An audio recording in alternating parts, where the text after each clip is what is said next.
This is the chat moderator. We are now live streaming on Facebook. This is Chair Clayton. Thank you.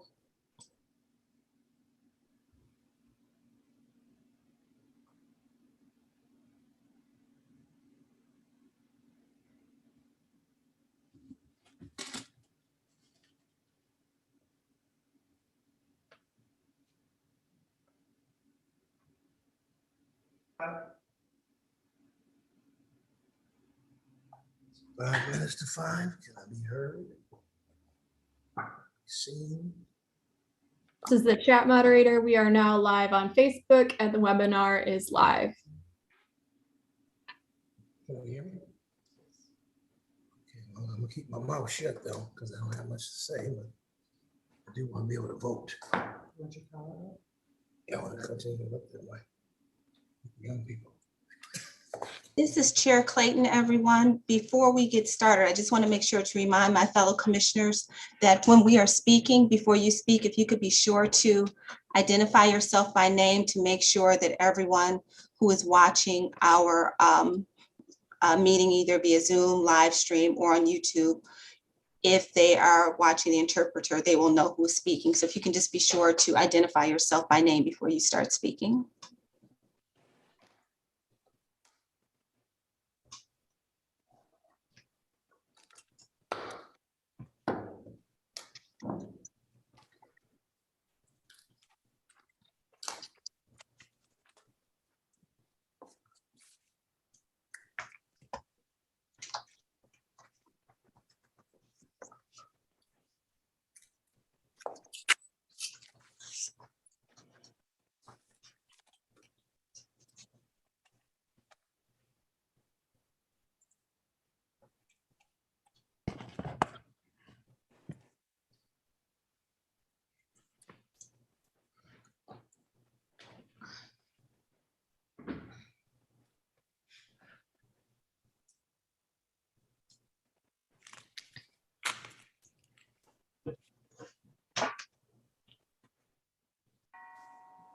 This is Chair Clayton again. I have 4:59, so we'll be getting started in just 1 minute.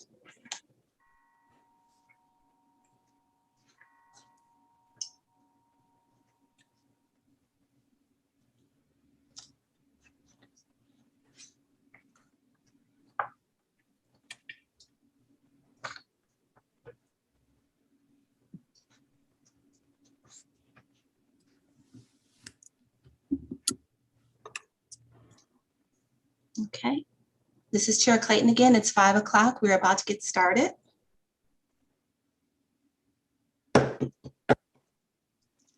Good evening, everyone, and welcome. I now call to order the meeting of the Michigan Civil Rights Commission. Today is Monday, July 26, 2021, and the time is 5 p.m. And this meeting is being held utilizing the Zoom web conferencing platform, as well as live streaming through Facebook and YouTube. Will the clerk please call the roll? Chair Clayton. Chair Clayton, present. Vice Chair El Hassan. Present. Secretary Combs. Present. Commissioner Gasco-Bentley. Present. Commissioner Roberson. Commissioner Corvo. Present. Commissioner Kosaraju. I see lips moving. I didn't hear but and Commissioner Lara. Present. You do have a quorum, Madam Chair. Thank you. Commissioner Kosaraju, do you want to go on and? Present. Okay, thank you. Having a quorum, we will now begin our meeting. The next agenda item is approval of the agenda. May I have a motion to approve or amend the agenda? With adoption. Okay. Support. Commissioner Lara, support. Motion to approve was made by Vice Chair El Hassan. Commissioner Lara supported that motion. Is there any discussion? Okay, no discussion. All in favor say aye. Aye. Aye. There being no nays, the agenda is approved. Next agenda item are opening matters. And this is Chair Clayton, Chair remarks. I'd like to begin talking about, we lost a civil rights icon over the weekend. Robert Pierce Moses, a civil rights activist who was shot at and endured beatings in jail while leading Black voter registration drives in the American South during the 1960s and later helped improve minority education and math, died on Sunday morning at the age of 86. Moses, who is widely referred to as Bob, worked to dismantle segregation as Mississippi Field Director for the Student Nonviolent Coordinating Committee during the Civil Rights Movement and was central to the 1964 Freedom Summer, in which hundreds of students went to the South to register voters. Moses started his second chapter in civil rights work by founding in 1982 the Algebra Project thanks to a MacArthur Fellowship. The project included a curriculum Moses developed to help students struggling to succeed in math. Bob Moses was a hero of mine. His quiet confidence helped shape the civil rights movement, and he inspired generations of young people looking to make a difference, said former President Barack Obama. May we please have a moment of silence for Robert Moses, please.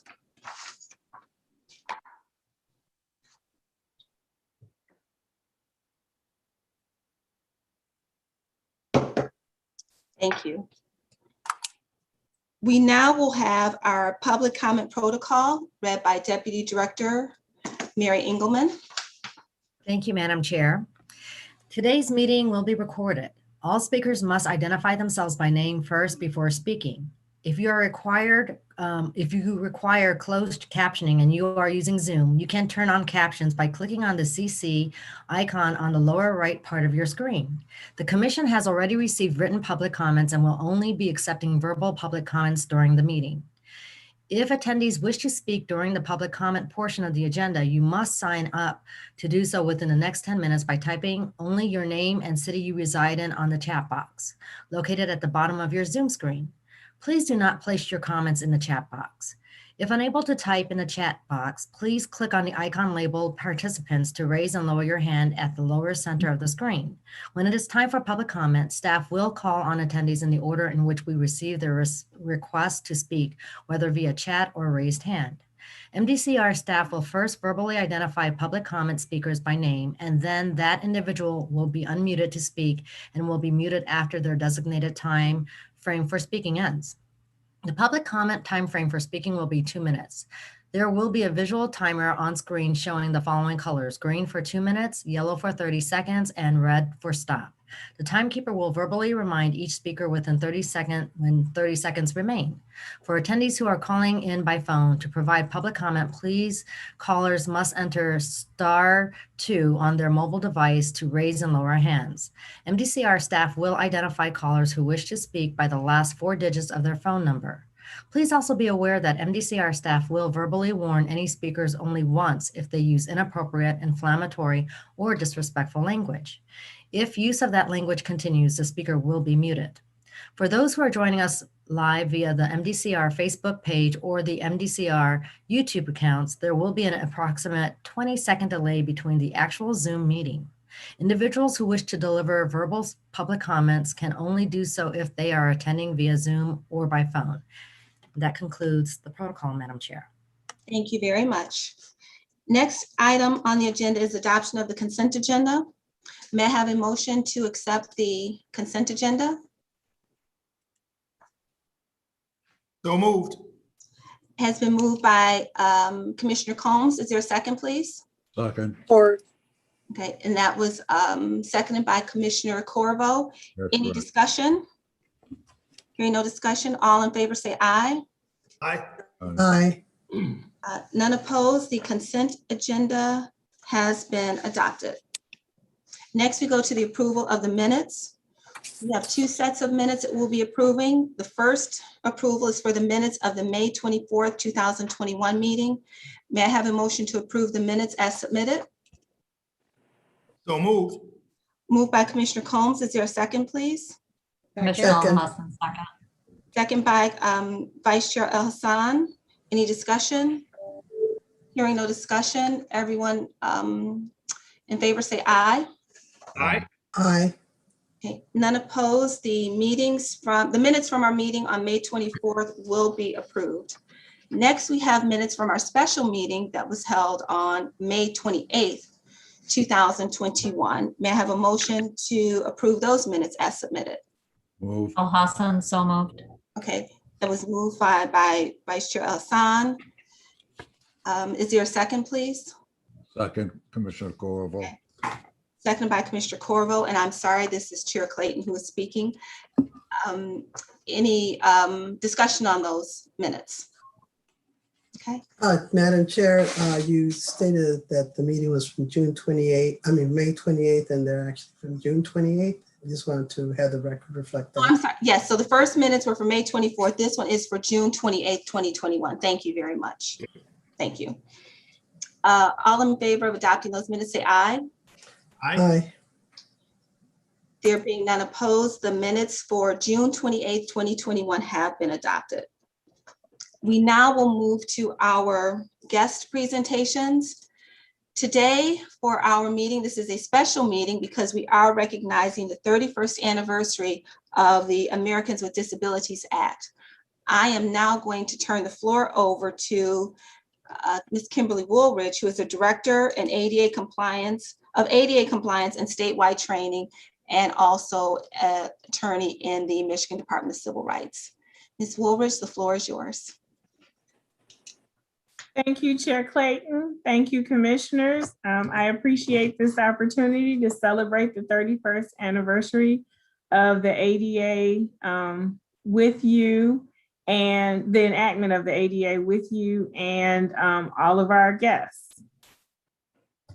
So in recognition of the 31st anniversary of the signing of the Americans with Disabilities Act, it is important that we also recognize the tremendous toll that COVID-19 has taken for many communities, including people with disabilities. People with disabilities have traditionally encountered disproportionate experiences in daily life, which have been exacerbated during this pandemic. As we take the time today to honor this significant anniversary, we must also reaffirm our commitment to promote efforts for equality and inclusion. We must be intentional in our strategic efforts to embed accessibility at the core value within the state. And lastly, we must frame our perspectives to include the lens of intersectionality and ultimately elevate Michigan as a welcoming and inclusive place for everyone. The ADA was signed into law on July 26, 1990 by President George H.W. Bush to ensure the civil rights of people with disabilities. The ADA established a national mandate for elimination of discrimination against individuals with disabilities and expanded the opportunities for them by reducing barriers, changing perceptions, and increasing full participation in community life. The purpose of the law is to make sure that people with disabilities have the same rights and opportunities as everyone else. The ADA gives civil rights protections to individuals with disabilities similar to those for individuals on the basis of sex, race, color, national origin, age, and religion. It guarantees equal opportunity for individuals with disabilities in public accommodations, employment, transportation, state and local government services, and telecommunications. In Michigan, approximately 29% of the people have disabilities, and those rates are increased with age, with 41% of Michigan adults who are 75% and older. And with that, I will read the resolution.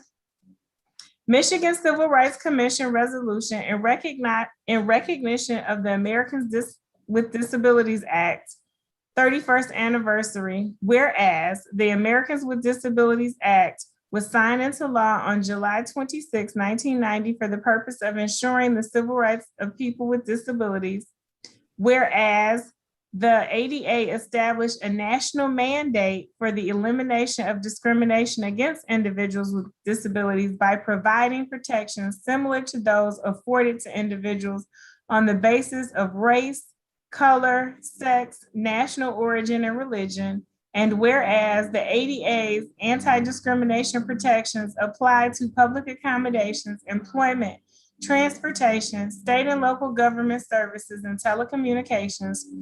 And whereas the ADA also ensures that people with disabilities are provided with equal access to public places, services, and communications.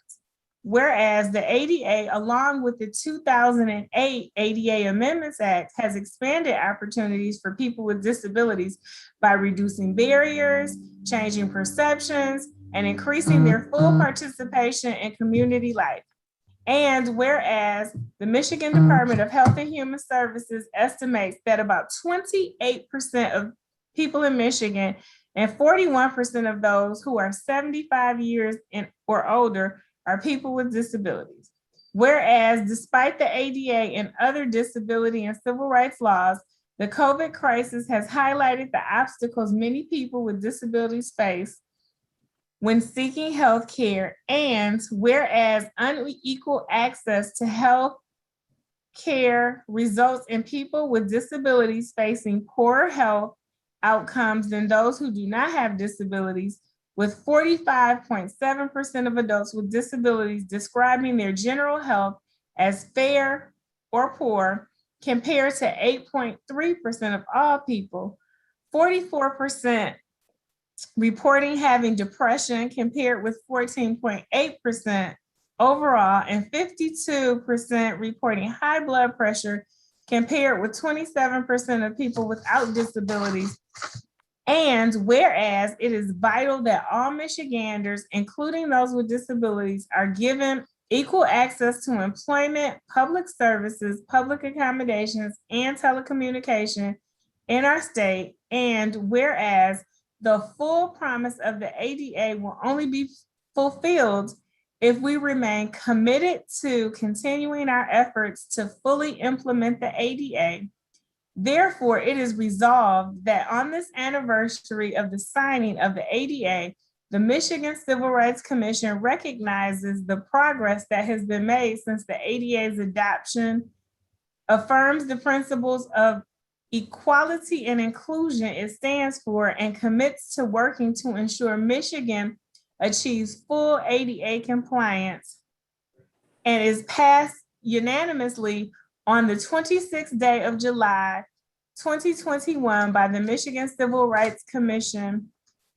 Stacy Clayton, Chair, Zaina Faraj El Hassan, Vice Chair, Ira Combs, Secretary, Richard Corvo, Regina Gasco Bentley, Gloria E. Lara, and Anupama Kasaraja, and Portia L. Roberson. This is, sorry, I'm sorry. go ahead. I'm sorry. I thought you were done. No, I was just saying that is the resolution of the Michigan Civil Rights Commission. This is Chair Clayton speaking. Thank you, Ms. Woolridge. And I guess to make an honest woman out of Ms. Woolridge, we probably should vote on that resolution. So may I please have the clerk call the roll? And also please let the record reflect that we have been joined by Commissioner Roberson. She is present.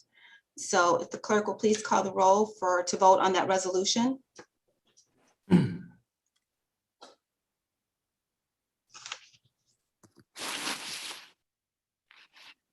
Chair Clayton, Yes. Vice Chair El Hassan, Support. Secretary Combs, Support. Commissioner Gasco Bentley, Yes. Commissioner Roberson, Yes. Commissioner Corvo, Yes. Commissioner Kosaraju, Support. and Commissioner Lara. Yes. Madam Chair, the motion passes. Thank you. That resolution has been unanimously approved. Want to say thank you very much to Ms. Woolridge and everyone else in the department who worked to make today possible. I know we planned to do something last year and it didn't work out because of COVID, so I'm glad we were able to have this recognition today.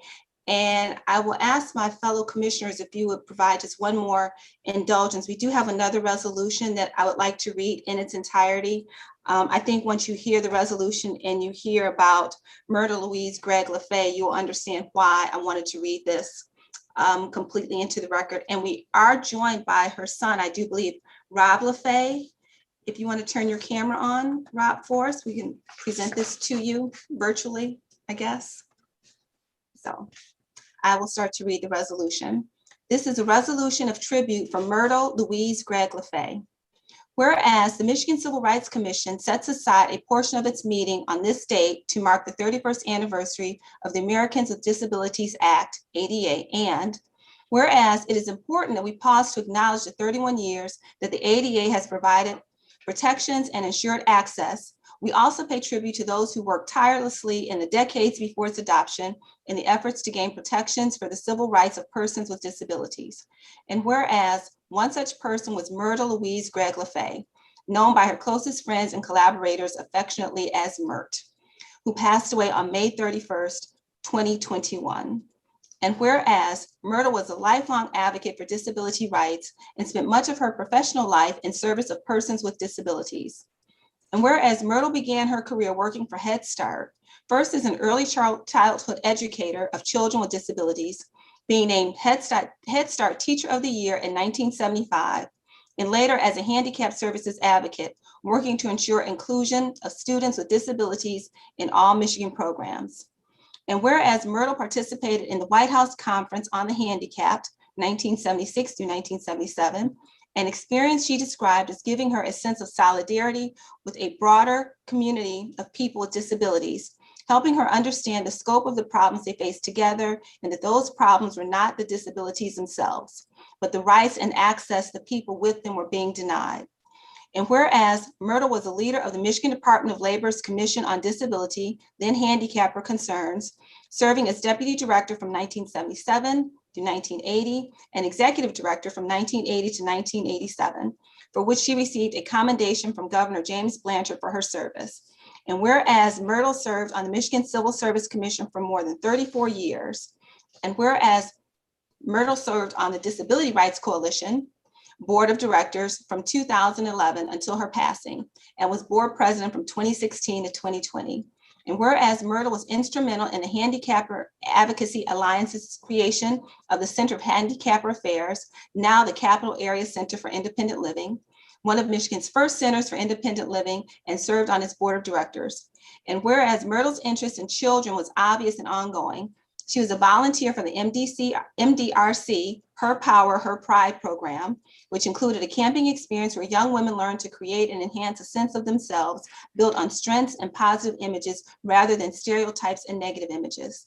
And where she was known to be happiest just sitting on the ground with the young women, facilitating their exercises and sharing her expertise. And whereas after retirement, and retirement is in quotes, Myrtle, who had always been able to help bring understanding between opposing parties by focusing on what was right, became a certified mediator, settling disputes for the Ingham County court system and the Michigan Disability Rights Coalition.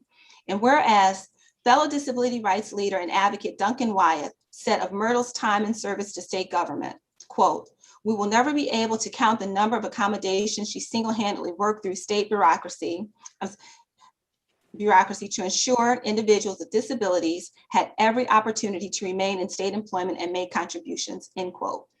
And whereas Lynn Sowish, a partner in the earliest efforts in Michigan to advocate for the rights of people with disabilities, described Myrtle as, quote, "a teacher, a joiner, a mediator, a manager, an athlete, a photographer, a doting parent, a loyal friend, and most of all, an inspiration for those of us who had the honor to work with her," end quote. Whereas in response to a question, Myrtle indicated that she hoped to be remembered as a mother, wife, grandmother, aunt, and great aunt, an early advocate in Michigan's disability movement, a good Head Start teacher, and one who didn't give up. Therefore, be it resolved that the Michigan Civil Rights Commission pays tribute to Myrtle Louise Gregg LaFay for a lifetime of service to the people of the state of Michigan, and especially to those with disabilities. And be it further resolved that the Michigan Civil Rights Commission honors Myrtle as an early and lifelong advocate and leader in Michigan's disability rights movement, a good Head Start teacher, and most especially as someone who never gave up. Rob, are there any words that you would like to say regarding your mom, regarding the resolution?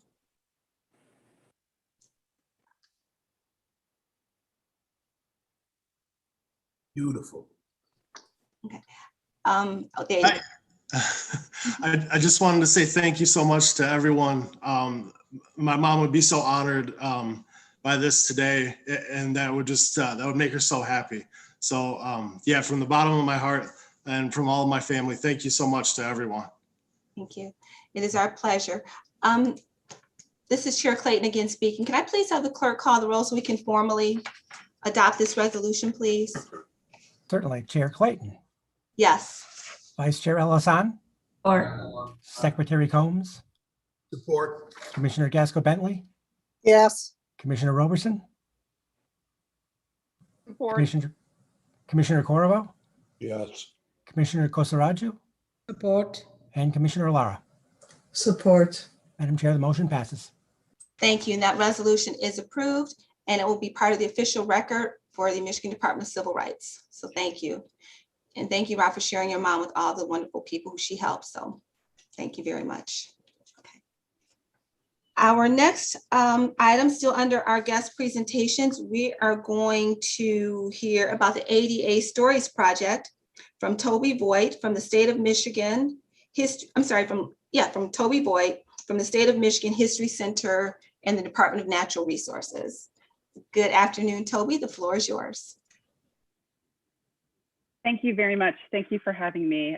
Again, my name is Toby Voigt. I am the Community Engagement Director for the Michigan History Center, part of the Department of Natural Resources. The center includes the Michigan History Museum in Lansing, as well as 12 additional museums and historic sites across the state. The center also includes the Archives of Michigan, which is the official repository of state and local government records. The archives also collects images, documents, audio, and visual materials that tell the stories of all Michiganders. In 2019, we partnered with StoryCorps, the national project whose mission is to preserve and share humanity's stories in order to build connections between people and create a more just and compassionate world. Unlike a traditional oral history interview, in which a facilitator asks an interviewee questions, StoryCorps interviews record conversations between two people who know each other and have worked together. The results are often personal, compelling, and powerful. So much so that National Public Radio does a weekly segment, and if you have heard it, it usually brings me to tears how moved I am by the stories. So our official partnership with StoryCorps ended in mid-2020 amidst the pandemic, but we were able to capture almost 40 conversations between people from diverse backgrounds in the greater Lansing area. So during the ADA 30 commemoration last year, Kim and her team at the MDCR and our team at the Archives of Michigan started discussing doing another conversation-based interview project that would capture and preserve the stories of leaders in Michigan's disability rights communities. We envisioned a small pilot project that would pair state government officials, both past and present, with leaders in our state's disability rights communities. Like the model developed by StoryCorps, this project would be conversation-based, and it would encourage participants to create their own questions and to share stories related to a topic or theme of their choosing. These interviews would not only be cataloged in the Archives of Michigan and made available to the public, but they would also be used to develop short, informative, and educational videos to raise awareness of disability rights in Michigan's history. We applied for and received a grant from ADA Michigan to develop and implement this pilot project to conduct 5 to 6 interviews this summer and early fall. While the interviewees will determine the topic of their conversations, a particular interest is the impact the COVID-19 pandemic has had on the lives of Michiganders with disabilities and how these experiences intersect with the Americans with Disabilities Act. The funding provides support for ASL interpreters, transcription, and post-production services to ensure both the interview process and final products are universally accessible. We are currently working to discuss conversation themes and questions and to schedule 3 interviews to start. These are Attorney General Dana Nessel is going to interview Annie Uraski, who is the Director of the Division on Deaf, Deafblind, and Hard of Hearing at the MDCR. Secretary of State Jocelyn Benson is going to interview Pat Cannon, formerly with the Michigan Commission for the Blind, among many other things. And former Lieutenant Governor Brian Calley will interview Bill Robinson, Director of the Bureau of Services for Blind Persons. We are also currently discussing interview participation with others, including John Stanford, Duncan Wyatt, and others, including Governor Gretchen Whitmer. The goal of this pilot project, which will wrap up later this fall, is to build, test, refine, fund, and launch a statewide interview project aimed at conducting interviews with people with disabilities. Thank you for having me to share the status of our project. Okay, all right. This is Chair Clayton speaking. Thank you very much. Any questions from any commissioners before we move forward? Okay. Seeing none, thank you very much for being with us. Our next presentation is going to be from Leslie Keaton from the Michigan Department, let me see. Yes, from the Michigan Department of Health and Human Services.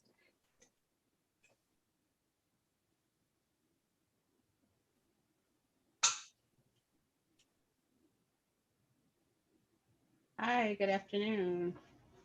Sean, it still did freak me out because nothing came forward as soon as it rejoined me, disconnected, and came back. So I am here. Thank you. I was a little nervous. It wasn't going to work today. Thank you for having me, giving me the opportunity to present today. My name is Leslie Keaton. I work for MDHHS in the Economic Stability Administration Unit. I oversee all of our client-related Title II civil rights complaints and our donated fund positions, which place employees at facilities such as hospitals, nursing homes, CMH organizations, courts, etc. And I'm now charged, along with my co-lead, Brant Wimbush, who couldn't be here today, sends his apologies, with a project where we are overseeing an entire departmental-wide scan for ADA. This project is quite labor intensive and a huge lift, but we all know how important it is. I will add that since starting this project, I've also realized personally how much I didn't know about ADA, how much you take for granted that everything is just completed and done, and you don't realize all that goes into it. So I'm thankful for this opportunity and all of the learning that I have had in the last 7 to 8 months. So why do this project? Well, to ensure that MDHHS is in full ADA compliance. The project calls for MDHHS to do an entire departmental scan, ensuring ADA compliance with all of our department's web pages, forms, materials, policies, programs, processes, and physical plant. The project will also include developing a comprehensive compliance policy and the development of processes for maintaining ADA compliance and reasonable accommodations within MDHHS. This work is necessary to better serve our internal and external customers. It is also a requirement of ADA, Department of Justice, to mitigate any departmental financial losses that we could have, to improve our working relationships with other departments such as MDCR, LEO, Michigan Department of Labor and Economic Opportunity, Michigan Rehab Services, Michigan Disability Councils, and others. The work group also plans to centralize access to all of our ADA accessibility information, resources, training information, and news, as well as other pertinent information. Our work group also plans to add ADA training to our current mandatory training policy, to review and monitor the reasonable accommodation process, and add RA training to the new Supervisor Institute and new worker training, which we have already had meetings, and we're moving forward and getting that training added to our Michigan Civil Service Commission site as well. So what's been done so far? Well, in a very short period of time, we've bridged a working relationship with all of the departments I mentioned, civil rights, LEO, MRS, etc. We've also forged a working relationship with the MDCRA team and DTMB. Brant and I have met with DTMB already to review all of our MDHHS web pages, URLs, and links, so the work group can identify how many we have, where they're located. And I will be honest, we have found several links that are not ADA accessible. So this is our first task. This is what we will be tackling first. In saying that, I will also say that we've actually had our issues along with just trying to get Zoom set up. We use Teams, and we have found that Teams is not accessible for the interpreters. So MDHHS I don't believe has had any accounts set up. So we will be the first one that will get set up where we can use, we do have a process that's pays for interpreters.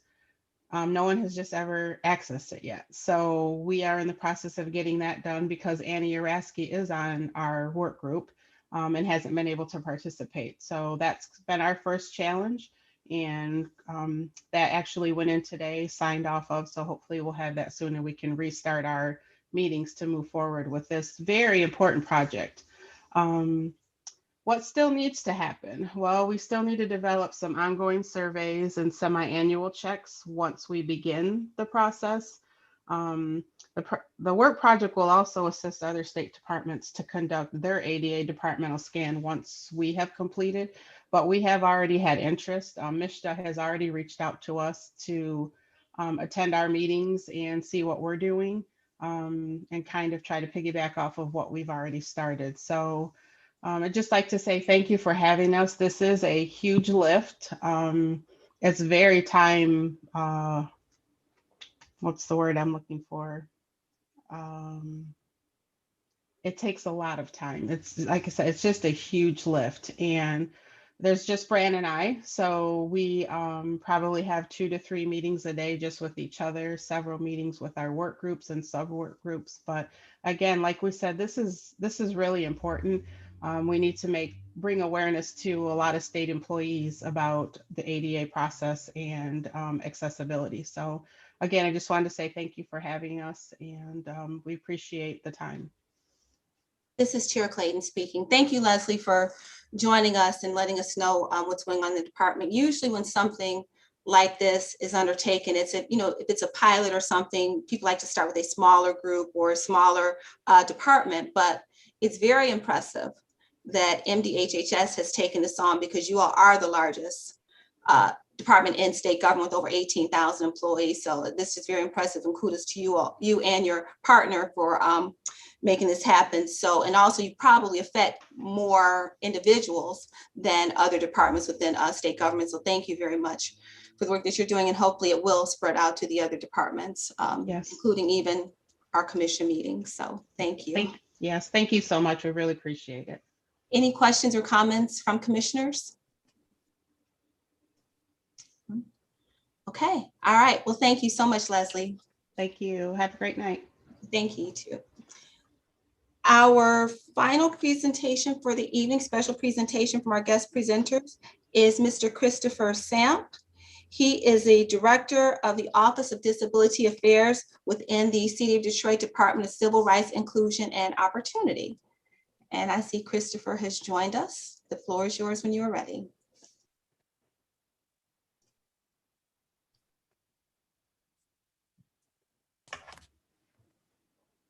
Interpreter, are you ready? Thank you, Chair Clayton and the commissioners for having me here with you all today. I'm Christopher Samp. I'm the director for the Office of Disability Affairs for the City of Detroit, as was mentioned. And we are in doing civil rights and inclusion in the department. I'm a deaf, white, bald man. I am speaking now using a sign language interpreter. I'm sitting in my office in front of a window. There are a few office plants on the table behind me. Today, I will share our office and the reason why it was set up. 10 years ago, there were a group of different individuals who have disabilities. They were talking with the City of Detroit trying to set up this office. In 2020, the City Council passed a resolution to create this office. And then Mayor Duggan, he announced in February the official launch of this office in January of 2021. He appointed me the director, and I have hired community coordinators. I have one named Jamie Jor, and the two of us work here in this office. The mission for this office is to increase to increase opportunities for us to increase independence, opportunities, and for community participation. Safety and also wellness of persons with disabilities in the city of Detroit, and to ensure inclusion, representation, and equity for persons with disabilities. That really related to employment programs and services. Just today at 2 o'clock, there was a press conference announcing the city's commitment for a 3-year strategic plan. I will explain the pieces to that plan. So phase 1 is that there would be capacity building, and we will develop a new, we'll have 6 different objectives. One being the increase of public engagement and community partnership. We will build better relationships with the different organizations, do some advocacy work also in this department. Number 2 is to set up a department for disability affairs, a liaison for policies.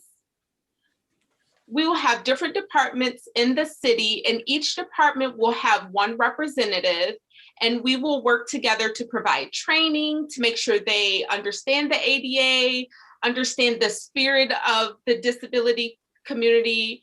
If there are any complaints received, we will work to quickly resolve them. Thirdly,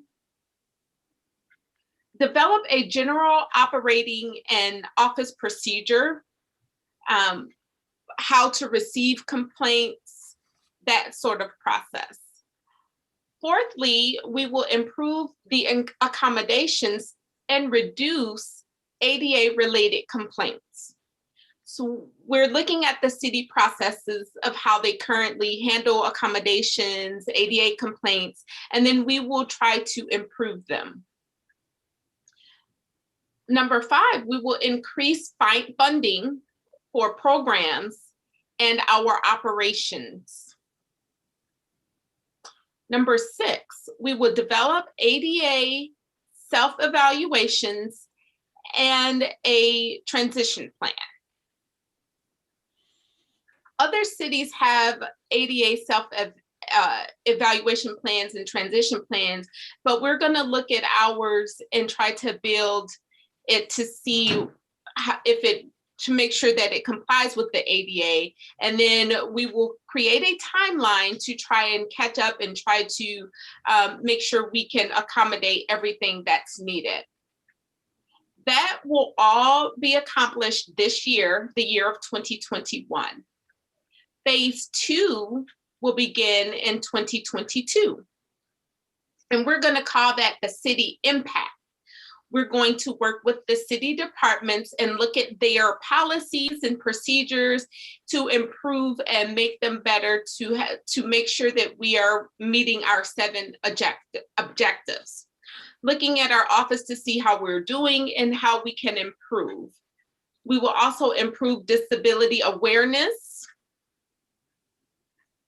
in regards to the disability community. We're already started working with the Human Resource Department to develop a curriculum, including different workshops for city employees, how to be sensitive to the disability community, which words and phrases to use.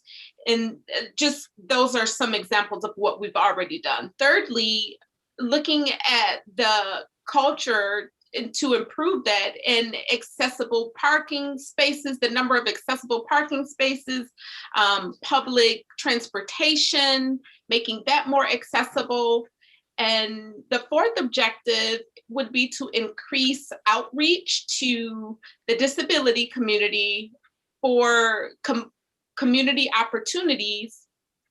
And we will look for ways to offer internships, full-time and part-time employment opportunities for those in the disability community. Our fifth objective would be to increase the accessibility to content if we're providing videos or make sure that they have captioning or that they're screen reader accessible. Those are just a few examples. Number 6, we will increase disability awareness of the community emergency preparedness plan. So if an emergency happens, how would individuals with disabilities know where to go to get help, or what resources are available to them? Our 7th objective would be to improve access to accessible housing. I see that the housing department has developed a plan to kind of filter options and how to find accessible units and things of that nature. Then in the 3rd phase, which would be 2023, the community impact, we're going to look at the community overall to help them improve 4 objectives in that phase. We're going to look at the office to see how we have improved ourselves again, as well as improve law enforcement and emergency responders, their interactions with people who have disabilities. How to identify if an individual has a non-visible disability, how to appropriately strategize and interact with them. Thirdly, we would increase disability employment rate here in the city of Detroit. We will work with businesses and nonprofit organizations to make sure they're encouraging and hiring individuals who have disabilities. Fourthly, we will improve equal access to healthcare so that, for example, for the vaccines, preparing strategies around that. People with disabilities, how would they access those facilities? So that is our priorities for our strategic plan for the disability community.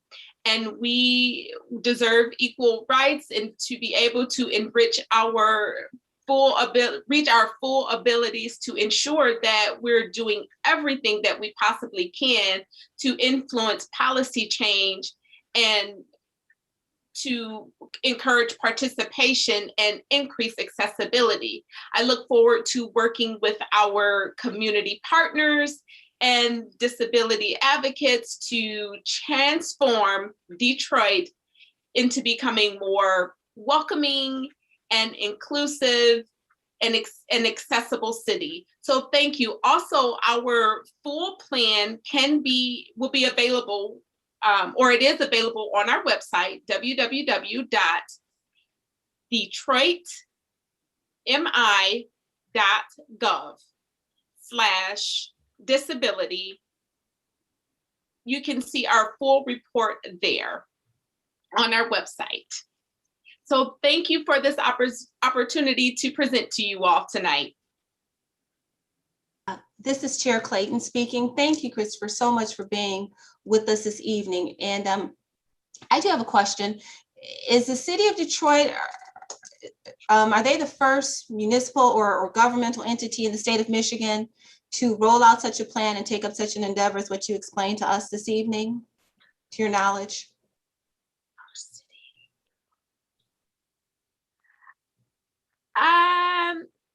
From my understanding, there are other cities that have their own disability office. However, here in the state of Michigan is the first time that there will be a disability affairs that has announced a strategic plan for, especially here in the city of Detroit. So us having this office and announcing that strategic plan is the first that I'm aware of.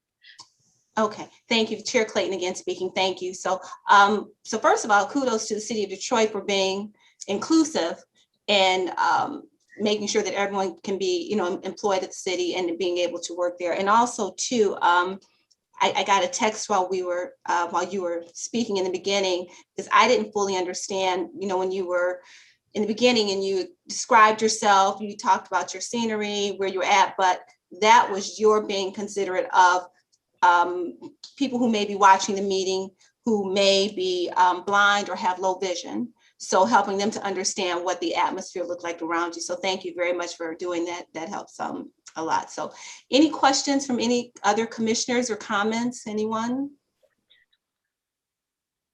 So, okay. All right. Well, thank you again, Christopher. Oops. Oh, I'm sorry, Commissioner Lara. Laura, Yes. Yes, this is Commissioner Lara. Thank you so much for such a thorough and well thought out strategy and plan. You can sort of see the steps as you're going through and building on what you're doing previously. So excellent. Thank you. Thank you. Thank you. Have a good evening. Okay. Thank you. Bye. Thank you. This is Chair Clayton again speaking. Public comment is now closed. That is the next item on our agenda. As a reminder, we will be taking comments in the order that we received them, and there will be 2 minutes to speak before the commission for those who have raised their hand or indicated in the chat that they would like to provide public comment. Ms. Sanford, are you handling public comment or letting us know how many people we have who would like to speak during public comment? Good evening, Madam Chair. This is Sean. We have been going through the chat box and the attendee list. There are no raised hands and there's no public comment at this time. Okay. All right. Then we will continue on in our agenda. Thank you very much. Our next item. You're welcome. Thank you. Our division and other reports. Our first report will be from Interim Executive Director and Legislative Liaison, John Johnson, Jr. Good afternoon. Thank you, Madam Chair. Good afternoon, Commission. I think my report was included in your packet, but I will go through that with you at this time. We certainly want to indicate that we're continuing the trend of hiring from within the department. My report indicates that not only have we had some promotions, but we've also had several new hires also to replace some personnel who left during the pandemic. So I'm pleased to announce that effective May 30th, we hired Rachel Hegman Ballard to be a civil rights claims examiner in our intake team in Detroit, and Lori James, also a civil rights claims examiner, also in our intake team in Detroit. New hires include Rachel Gaylord, a civil rights investigator in Detroit, Quayle Williams, also an investigator in Detroit, Kelly Lewis, an investigator in Detroit, Jerry Miller, an investigator in Detroit, Brandon Robinson, also an investigator in Detroit, Felicia Love, an investigator being in Grand Rapids, and Kathy Smith, also an investigator in Grand Rapids, and Natibra McIntyre, an investigator in Lansing, and Michael Shirley, an investigator also in Lansing. We also would like to applaud the promotions of Jeanette Johnson to Department Analyst in Communications, Valerie Barkley to Administrative Law Specialist, Terry Slocum to Departmental Technician, and Christina Belts to Acting Civil Rights Manager. And then we celebrate the retirement of Victor Zhao, who was an employee of the Department of Technology Management and Budget, but a specialist assigned to our department. He put in 26 years of service and he retired effective June 30th.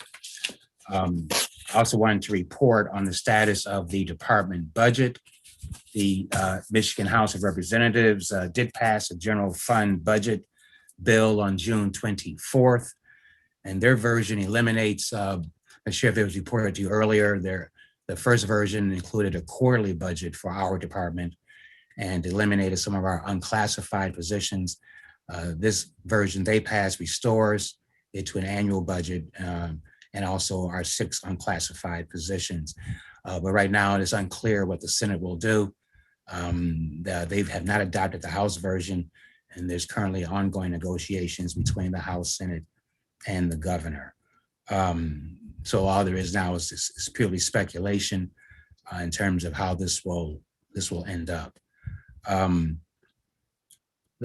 We do have some funds though included in our budget for Asian Pacific and Asian American and Pacific Islander communities in terms of the hate that community has experienced during the pandemic. So that money was added to our budget by Senator Stephanie Chang. So pending that, I've had meet and greet sessions with the chairs of each of our sub appropriation committees. That would be Senator Roger Victory and then Representative Greg Van Workum. So we discussed the department, not the budget itself, but just what we're doing and answered any questions that they had about the department. There were internal activities have occurred since the last commission. We had an all agency meetings, one on May 26th, the other on July 30th. The May meeting was led by former Executive Director Voigt and included an update and review regarding the progress of the strategic plan implementation. We also heard from Assistant Secretary of State Hester Wheeler, who provided our keynote address. We gave service awards were given to long-term employees, and we had a team building exercise that helped us to get a better understanding of who we are and how others may perceive us to be. We scheduled an additional session, I believe in September, to continue those efforts of discovering ourselves and team building exercises. The second meeting on July 30th focused on our return to office. State employees officially began to return on July 12th. Departments have been asked to tailor policies that accommodate both the staff and customers. Former Director White established a diagonal slice committee, which is led by Deputy Director Mary Engelman, that was focused on return to office. Feedback from the staff has been received. She reported on that in her department report. I'm sure the commissioners had a chance to read that. A survey was distributed. We did receive responses to that. During the meeting, it was a town hall sort of meeting when people were allowed to ask questions about return to office. And we're now having continued meetings to develop a plan about how we will return. We're fashioning a hybrid work schedule for those staff who have a physical need to be in the office, but accommodating those who certainly can work from home. June 2021 was Pride Month, and we recognized it by celebrating and publishing special editions of our Crown newsletter, which there were several moving essays and highlighting LGBTQ+ activities and activists on our website.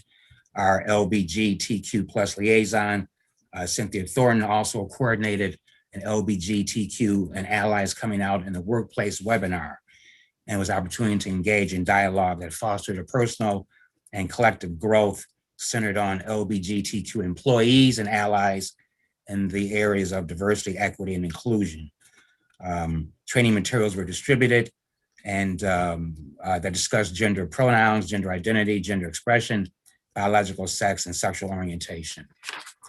Internally, I've taken a deep dive into our case management software in an effort to enhance utilization.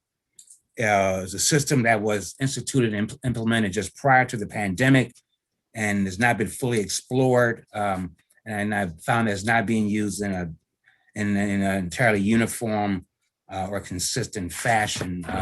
I think we can use it to transform the agency into a paperless environment in regards to cases, which will lead to better case access and reviews, and eventually reduce our storage needs. So we'll be looking at how we can better. I've already taken one training course in it, so to get it just get comfortable with the environment. So we want to begin to utilize that to a fuller extent. In our enforcement division, due to the pandemic, loss of staff and hiring freeze, we have a backlog of cases in both our intake and investigative units. Staff have been granted overtime pay, but we need to bring in additional resources to help with the disposition of these matters. Consequently, we have begun contracting with private attorneys on a temporary basis to help us with approximately 150 employment discrimination cases in the investigative unit that must be closed before September 30th. We are also exploring the possibility of temporarily contracting with some former MDCR staff and retired EEOC investigators to help with the intake backlog. So we have submitted those forms and submitted those also to the union to seek to give them notice of what our intent is. And at this point, we hope to begin to bring in some personnel to help with the intake cases no later than August the 12th. We have identified some personnel who can do that for us. Engagement, I think you'll hear about that from Mr. Lewis coming on, but we've been involved in racially motivated incidences in Alma, Harlan, and Brighton, among others. We've also been engaged in Michigan's redistricting effort. Gwen Mofford has been regularly attending the outreach meetings on a weekly basis, and I attended their recent public hearing in Detroit. We want to be involved in that effort. The second criteria is the Voting Rights Act. So we want to make sure we monitor this to make sure they embrace that. This is a civil right. And so we are engaged in partnerships in which their maps will be drawn. Some of the principles being that, again, honoring the Voting Rights Act, maintaining the 2 districts for the Detroit area, but then, and then obviously also adhering to some of the other criteria in the amendment, but we are attending those meetings. In education, there's been several trainings by the ADA, by the ADA Compliance Division, and those are indicated in my report. I also want to report that we will be reestablishing, I think, pursuant to a commission goal that may have been articulated a year or so ago. We will be bringing back our compliance division effective August the 8th. There will be a unit that will initially concentrate on contract compliance, but may be broadened to extend in other areas of compliance. We are working with the governor's office and through them, other departments in order to provide funding for that effort. And I will be able to report more on that certainly in later meetings. I was engaged in some community and speaking engagements. Was pleased to speak for the Lakeshore Ethnic Diversity Alliance, thanks to Commissioner Lara, who is their executive director. I spoke at their 2020 Summit on Race and Inclusion on June 17th. This was their 16th annual conference. So we thank you for that exposure, Commissioner Lara. I also met with the Detroit Civil Rights Inclusion Opportunity Unit and Kim Rustum, Michigan State Police, several opportunities to speak with NAACP, the Interagency Migrant Services Committee, and the MDOT Partnership for Diversity and Opportunity in Transportation. And on the legislative side, we did include in Attorney Levy's report the latest on the Senate bills. A couple have passed out of the Senate, and 2 have passed out of the House. They deal with a voter ID, but there's been assurance. We anticipate that the governor will veto whatever comes out of those chambers, but we need to anticipate what the next steps that will be made in order to try to suppress our votes. So the department will be looking and working with others to monitor that and keep you advised. I believe that ends my report, Madam Chair. This is Chair Clayton speaking. I do have a couple of questions, but I will go to my colleagues first. Any questions or comments from commissioners? Anyone? Okay, seeing none. Director Johnson, I do have a couple of questions. One, I know that while we've been operating, are you there? Oh, I'm sorry. I'm sorry. I'm sorry. It went off camera. Two quick questions. Okay, I know while staff has been working remotely, you all did implement virtual hours or times for people who wanted to file a complaint or talk to someone. I believe it's Mondays and Wednesdays. do you anticipate that even once you all come back in, or however, full-time or however that works, to keep that as an option for people who may, still have some concerns about coming to a public building, may have transportation issues, childcare issues, whatever issues that will prevent them from coming either to Lansing or down to Cadillac Place? Do you anticipate keeping the Zoom opportunities available for people? Absolutely.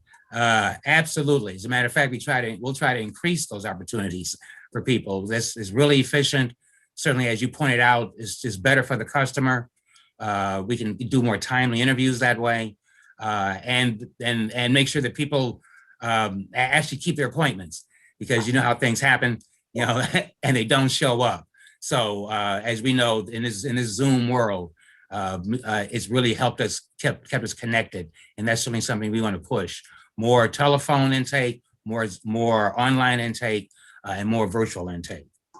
Excellent, good. And then the last question, this is something that I ask about at every meeting because I'm very, very big on it. I know that one of the reasons why I am where I am in my career is because I had this opportunity, and I'm sure some of us have also had that opportunity, but that is the internship.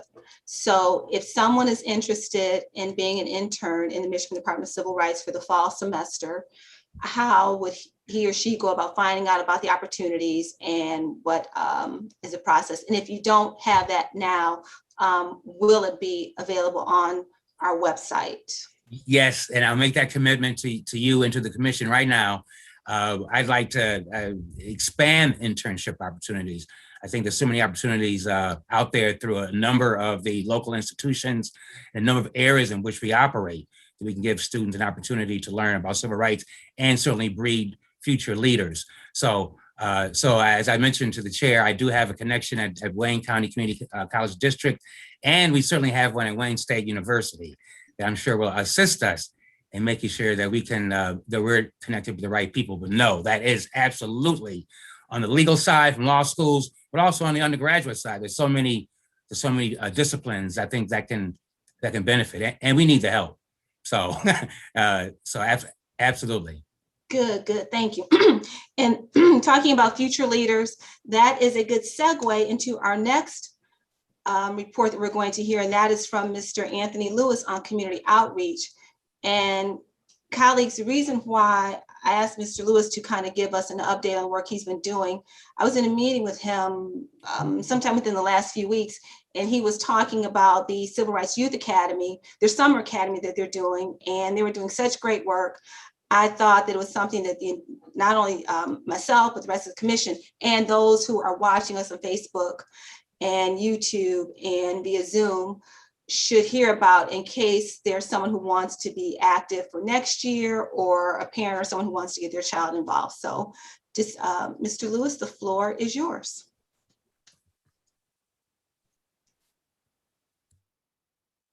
Oh, Madam Chair, are you there?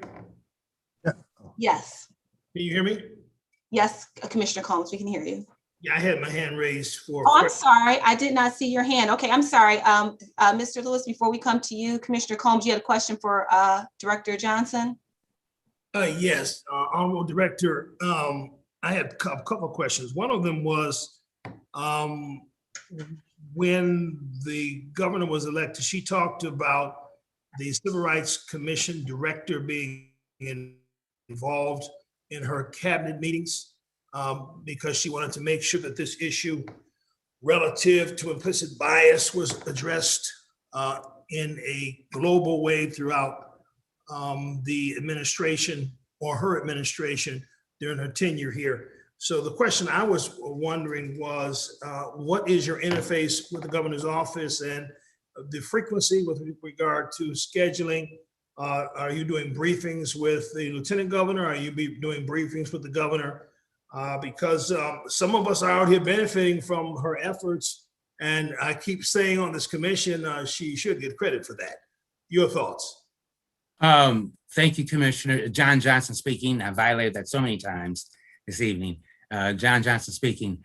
Thank you, Commissioner, for those questions. I have attended the cabinet meetings regularly since I've been interim director. They're held every other Thursday, only for a half an hour, but I've made every meeting. But I've also had several conversations with her chief operating officer, Tricia Foster, on a number of issues. One of them has been this compliance division issue that I mentioned to you a few minutes ago. We've been working very closely with the governor's office on that and trying to reestablish that. And so that has been certainly one of the benefits, I think, of the relationship that I have enjoyed thus far with the governor's office. I think, I'm sorry, go ahead. Go ahead. I'm sorry, I didn't want to cut you off. No, I think there was a second part to your question, wasn't it? The second question has to do with, again, this commission did some extraordinary work before I was on it with the Flint water crisis.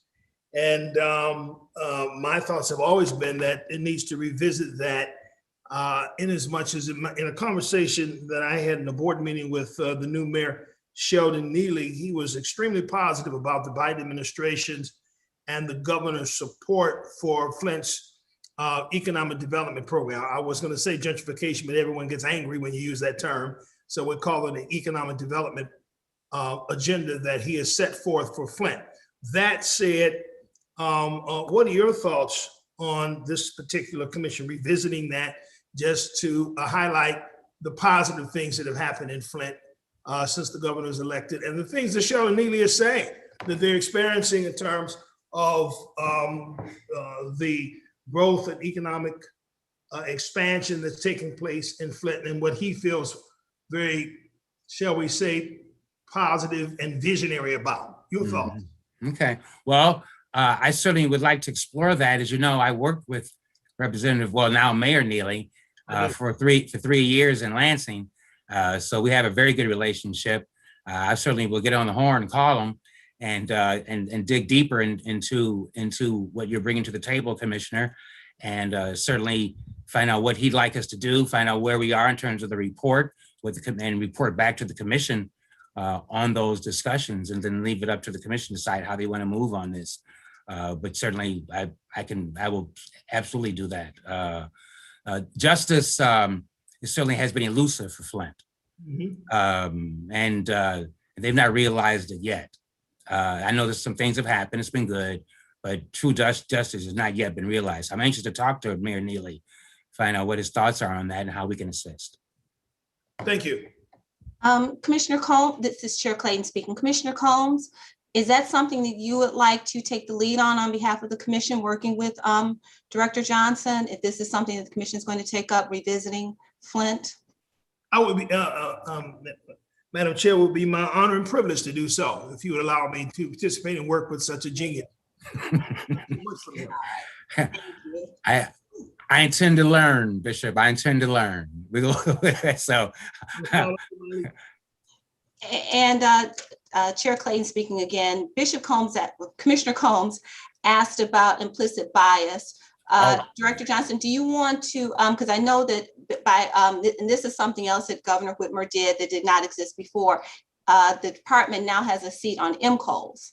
And so do you want to talk a little bit about that, the work that's happening there, and where implicit bias training comes in? Yes, absolutely. John Johnson speaking. Yes, I mentioned earlier in my report that I had met with the Michigan State Police, Colonel Joseph Gasper, in which we personally broached that subject. But as Chair Clayton indicated, we do have a seat on MCOs right now. Anthony Lewis is representing as well at that body. But we certainly want to use that as a vehicle to look at implicit bias within law enforcement. As a matter of fact, I know Mr. Lewis has set up a couple of all-packs across the state, looking at perhaps doing some more as we move forward. And again, using that as a vehicle to institute some implicit bias training for law enforcement officials around the state. But I think we have some support on the MCO's board. There's a couple of allies that we have that I think we can talk to, and together look at some implicit bias training, again, through MCOs, through that mechanism too. I'm very optimistic. You'll find I'm a very optimistic person. I think we can all work together and get stuff done. So I believe that with some people who we already know are on the MCO's board, who think like us, that we and you know, people moving in that direction, that I think we can get that done.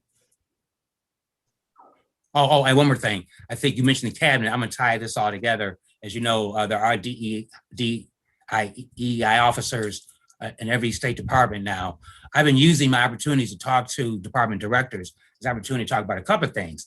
Economic equity. You'd be amazed at how many department directors are focused on procurement until I raise the issue with them, and who they're procuring from. So we're going to use our influence. I've talked to Attorney Woolridge about using the cabinet meeting as a means to put forth our agenda on some things. So yeah, I'm new, but we're going to speak up as each meeting goes on about some things that are important to us. Well, you're a veteran of civil rights, though, so you know where the bodies are. This is Chair Clayton speaking. Thank you, Commissioner Combs. Thank you, Director. And your staff is on it. The application deadline for internships for the fall semester for the Michigan Department of Civil Rights, it is already on the website. And the application deadline is this coming Friday, July 30th. Oh, how about that? So anyone who's interested in serving as an intern for the Department of Civil Rights for the fall semester, please visit the website. The deadline application is Friday, July 30th, 2021. This is John Johnson. Thank you, Chair. I appreciate that. You always have the computer at hand. You can Google it up, boy. I appreciate you. Thank your staff. They hey, we already have that up there. So appreciate you. Thank you. All right. Okay. All right. Mr. Lewis, now the floor is yours. Well, thank you, Chair Clayton, and also thank you, Commissioners. Good evening, and thank you for this opportunity where I have to speak reference to our youth activities at the Department of Civil Rights. And at the Department of Civil Rights, we have a what's called a Civil Rights Youth Academy, and it's a multi-pronged, approach. And also, we're adding to it now, as I'm not sure if you know, Anthony Ayani with our department is now. His presentation, which used to be called the Relentless Tour, is now going to be marketed under the banner of the Civil Rights Youth Academy. So we're actually growing. So we actually have the opportunity to grow our Civil Rights Youth Academy and tie a lot of things in. But the focus of my brief update today will be our Social Justice Fellowship, and basically what that is, and how also how we're tying that in to the Commission's Education Equity Report. For the youth youth engagement for the Council for Government and Education for Equity. And what we do is this year we partnered with the University of Michigan, and they have a program called the Summer Youth Dialogues. And in that program, one of the things that we do in that program is that in this partnership with the universities, we engage Southeast Michigan high school students in the area of civil rights and social justice. And one of the things that we do is we work with them on how to facilitate intercultural and intergroup dialogue. And also one of the main things we do is we're trying to develop that next generation of civil rights leaders and catch them in high school and then work with them on how to amplify student voice on the issues that affect them. Now, this year, we have approximately 91 students, young people that are participating in our U of M in the U of M Summer Youth Dialogues program this year, and that has been our feeder system for our Social Justice Fellowship. Now this year it's been expanded because we also have young people from Kalamazoo County, which also helps because now our Social Justice Fellowship has expanded to Western Michigan University. So we're now partnering and have locations in two universities for our Social Justice Fellowship, and that's where we further engage our high school students and work with them on issues that affect them or issues that are important to them. You may remember, I'm not sure, some of our may remember that some of our Social Justice Fellowship students presented to the commission late last year. And so I think that, and those students have since graduated from high school, but they have agreed to come back to stay engaged, and they will act as our mentors. For our newer students, coming into the fellowship. They will also act directly as mentors to the students that will be working with the Council for Government Equity. And so that will be a smooth transition as we now move into that new generation of, like I said, of civil rights leaders, and we amplify student voice. Because one of the things we want to do, and now, why do we have it, quick in terms of why do we have it at universities? Because of the resources, because we believe that there's a unique partnership with our universities here in the state. And we believe it's an opportunity to engage our universities, and also a marketing opportunity for them to increase their footprint in different areas throughout the state. And that's why we're excited that this year we have Kalamazoo County young people participating. So as I said before, we're looking at developing the next generation of civil rights leaders throughout the regions in the state. As far as for the Council for Government Equity and for Council for Government Education Equity, we've had our first meeting. They're excited to participate. The council members are excited to participate. We've had our first meeting, and so our next meeting is that first week in August, where we will now be working on structure, what that structure looks like. We're looking at a structure that will allow young people to be full participants in the council, which means they will have a participant in the meetings, so they will have a direct voice at the table at the council meetings, along with working with them in our social justice program, where we're growing them on their presentations and working with them, and finally ultimately culminating in a youth forum where we engage our elected officials and our different community leaders throughout the state. So that's my brief update, and accept any questions if anybody has it. Commissioner, this is Chair Clayton speaking. Commissioner Combs? Yes, just a reflection for Anthony Lewis. Some time ago, you were involved here in Jackson when the former Sheriff Steve Rand had made some very inflammatory statements on a tape that circulated, some 22 tapes that he issued. There was a call for his resignation, and you came and did some sensitivity training for the department. The first thing I want to say about that before I ask you this question is that it didn't seem like that it done much of good, but it did do good, because the new sheriff, Gary Schutte, hired Chris Simpson as the first African-American undersheriff in the history of Jackson County. So a job well done there. But then I was in a meeting with the sheriff a few weeks ago, and with some other chiefs that came to visit on an occasion. And I asked the sheriff, did he know about ALLPAC? And I was surprised to know that the new sheriff didn't know nothing about ALLPAC, even though he's taking steps in the right direction. Especially when you and Barb McQuaid were instrumental in setting up ALLPAC here in Jackson, if you remember. Yeah. So I guess I'm saying that, the ALLPAC group here, to my knowledge, is still going on at Baker College. It seems to be fully staffed with participants on a regular basis. But do you think it would be of some benefit for you to reach out to the new sheriff, because he certainly is open-minded, and he and his family are longstanding members of law enforcement, generations of law enforcement. And do you see any benefit of you coming back to have another conversation with him, because they're now trying to do some of the very things that you trained the previous sheriff that wouldn't do any of the things to do? And I had a meeting here with Steve ran with leadership before he resigned after a long time.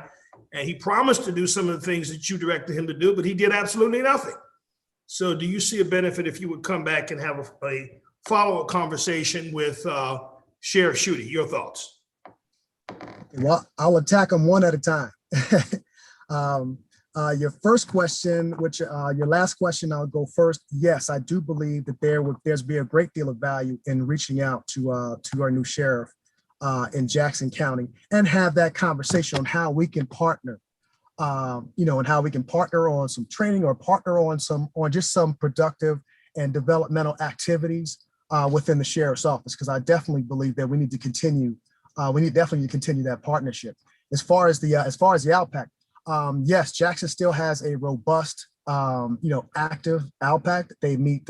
They just completed their first in-person meeting last Wednesday. So they went back to in-person meetings last Wednesday. They do have a sheriff's representative. There, so I will definitely reach out directly. So I will personally reach out directly to the sheriff, to the new sheriff, to initiate that relationship. But I will also have our co-chairs, who I'm sure they are well familiar with in the sheriff's office. But I have them reach out also. And one thing that we do. We also have just promoted Ms. Danita Wimbush from our record center. She is now part of she's been promoted to be part of my team. That will be her responsibility. So I will be taking her along. So she will be coming with me now as that will be now part of her responsibility as Jackson Alpac, and that region will be part of her responsibility. She's so she will be working in that particular region. So yes. So the answer to both of your questions is yes. And I'll reach out. I'll reach out to Sheriff Schutte. Actually, he was on our last Outback meeting. Now I think about it, he was there last Wednesday. Okay. Now that I think about it, I just remember. Yeah. So I think the engagement has begun. But I will definitely reach out personally and to begin that, to build that relationship, and hopefully we can work out some more training and development. Well, it's working. That's for sure. Thank you. This is Chair Clayton again. Mr. Lewis, just two things real quick. In your report that the slides, the pages that you submitted to us regarding the Youth Academy, there are some rather impressive numbers that were in that. If you can just speak to that. I think you've had an increased number of students participating this summer, more than you've had in the past. Yes, I think that, yes, 91. We have 91 students this summer in the Summer Youth Dialogues, and that's the largest we've ever had. I mean, the largest was 65 at one point, but that just shows, one, the interest, and also we have students now who are participating from all the different areas. And yes, we do have students from some of the areas that we've been engaged in from a department standpoint, that we engaged with some of that had incidents with there. So yes, they also sent a team of young people to our Summer Youth Dialogues program, to the U of M Summer Youth Dialogues program this year. So that just continues our work that we've been doing with them. Thank you. This is Chair Clayton again. I thought it was important to kind of connect that, to show that the work, when there are issues in certain parts around the state, and I still am not sure how you and your team cover the entire state, but somehow you do and you get it done. But to show that not only you're there and the people are listening, but then the students are actually coming back to find out how they can help in their own schools. And then the last thing, and this is just to kind of tie it all back to the work that the commission has done. As you all know, one of the recommendations in our education equity report was to have a youth component, to make sure that youth voices were heard and were part of the conversations when we talk about education equity. So thank you very much, Mr. Lewis, for kind of bringing that together. And we haven't even announced the recommendations yet that have been completed, but this is one that is already active and going forward. So thank you very much for that. Okay. Any other questions from any other commissioners before we excuse Mr. Lewis? Okay. All right. Thank you very much. Thank you. Okay. And our last division report is from the Attorney General's office, and that would be Assistant Attorney General David Cannon. The floor is yours, Attorney Cannon. Thank you. David Cannon, Assistant Attorney General, on behalf of the Attorney General, Dana Nessel. And thank you, Chair Clayton, and thank you, Commission. I'll be very brief, but I appreciate the opportunity to speak here. As you know, a written report was submitted, and there isn't too much to update beyond that report. Of course, the topic of greatest interest at this point would be the Roush World case. And on July 2nd, the application for leave to appeal prior to the decision of the Court of Appeals decision, essentially the Michigan Supreme Court granted our request for a bypass. So essentially taking the case up there. And they granted that on July 2nd. That, for all practical purposes, puts the Court of Appeals matter in abeyance. It's still pending, but it's in abeyance. And they directed that our brief be submitted by October 25th, 2021. So we have some time on that. At that time, they invited some amicus briefs, some friend of the court briefs to give their position. They included American Civil Liberties Union, Equality Michigan, Freedom for All Americans Human Rights Campaign. And at that point, a motion was made. I don't know whether if it was one of the amicus parties or participants, I should say, or directly by the parties. But in any event, 2 weeks later, an additional order came out from the Michigan Supreme Court, and it invited further amicus briefs to include the Alliance Defending Freedom, American Center for Law and Justice, Thomas More Law Center, Catholic Diocese of Lansing, among others. Now, that's not all that significant because, of course, these parties could have moved to come in on amicus and file their brief and let their position be known. But what the court did essentially was say these folks are, or these entities, I should say, are welcome to come in and submit their brief. So I suspect we'll see quite the flurry of briefs. That's really all I have. I don't think the other cases, I think that the written report is adequate. I certainly would entertain any questions, but I think that we've addressed the other matters in the written report. This is Chair Clayton speaking. Any questions from any commissioners for Attorney Cannon? Okay, seeing no questions. Thank you very much, Attorney Cannon. Thank you. Thank you.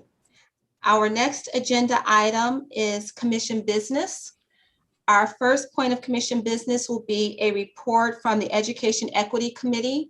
The members of that committee are Vice Chair Elsan, Commissioner Kasaraju, to say that correctly? Okay, all right, okay. And myself, Chair Clayton. So Commissioner Kasaraju is going to give the report on behalf of the Education Equity Committee. Thank you very much, Chair Clayton, for this opportunity. And good afternoon to all the commissioners and those watching on social media and also the audience present today.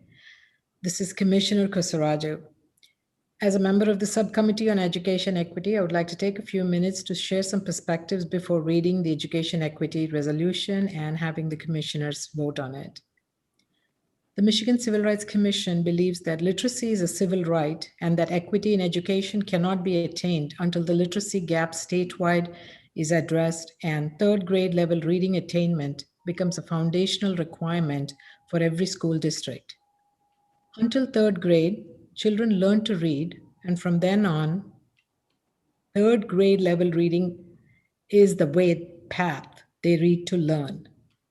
When a child misses this critical milestone, their frustration with learning and school increases, and the consequential correlation to juvenile delinquency and challenges to completing high school have been widely documented.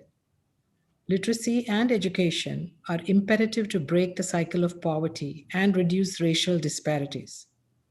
Improving literacy levels also saves billions of dollars in costs related to welfare, incarceration, healthcare, as well as lost wages and taxes. In September, the Commission will discuss next steps regarding its Education Equity in Michigan report. The Education Equity Committee recommends that the Commission at that time decide to advocate for grade level literacy and hear from subject matter experts and stakeholders from across the state to add to the list of recommendations in the Education Equity in Michigan report.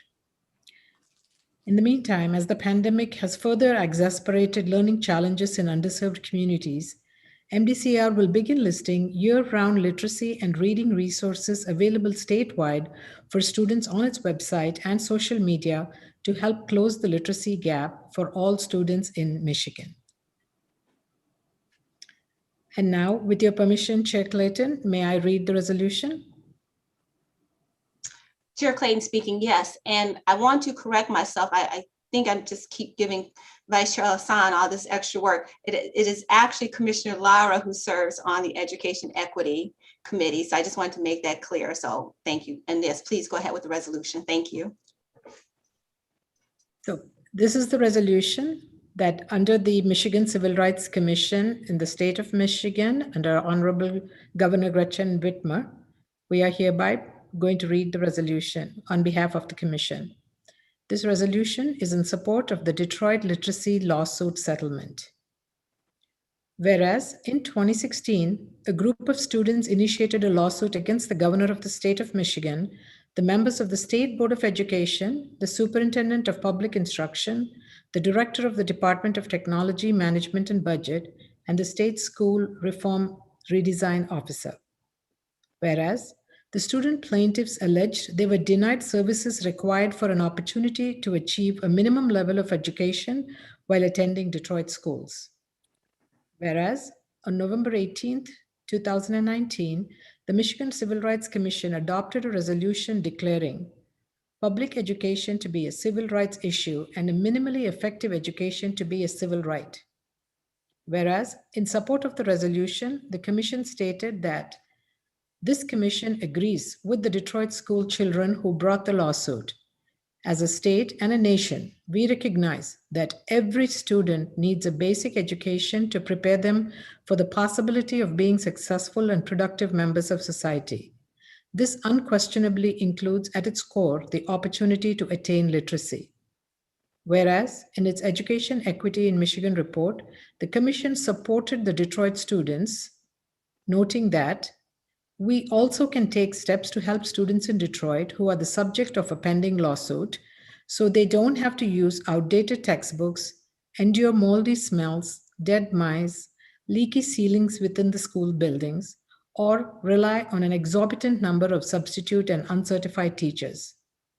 Whereas in a May 2020 settlement revolving the Detroit Public Schools case, the parties agreed that, as a matter of principle, all children deserve an opportunity to obtain a minimum basic education, and in particular, the governor agreed that every child in the state of Michigan should have access to an educational environment in which, open quotes, it is plausible to attain literacy, close quotes. Whereas in the settlement, the governor agreed to diligently propose and support legislation which, if enacted by the Michigan legislature, would provide the Detroit Public School Community District, also known as DPSCD, with at least $94.4 million of funding for literacy-related programs and initiatives. Whereas Senate Bill 148, introduced by Senator Adam Hollier, and House Bill 4480, introduced by Representative Shri Thanedar, would each provide the agreed upon $94.4 million to DPSCD.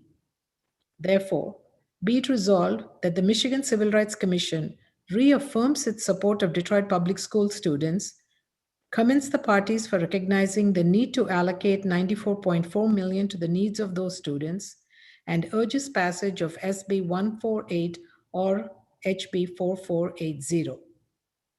Be it further resolved that this resolution is effective immediately upon its passage.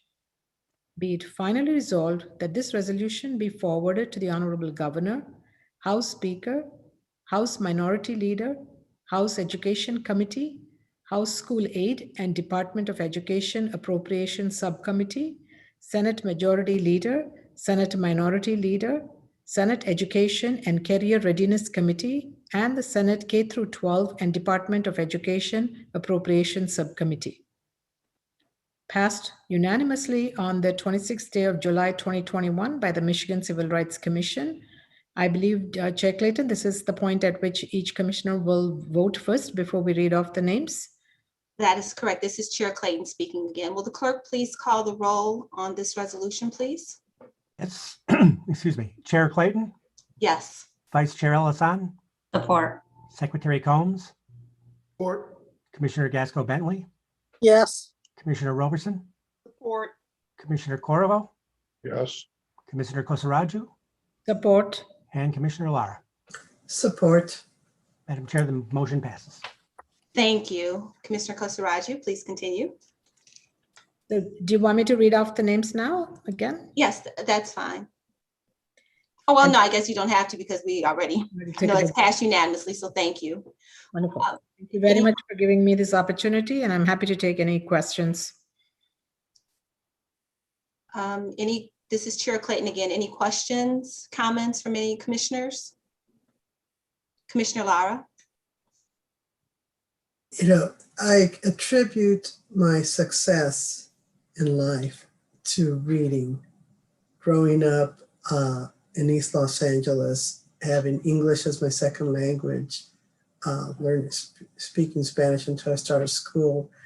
Reading was really what gave me the impetus to move forward, to dream, and to imagine what I could do. So I really, really hope that this will really give so many students who have not had that opportunity, that ability and capability to dream and to imagine what they can be.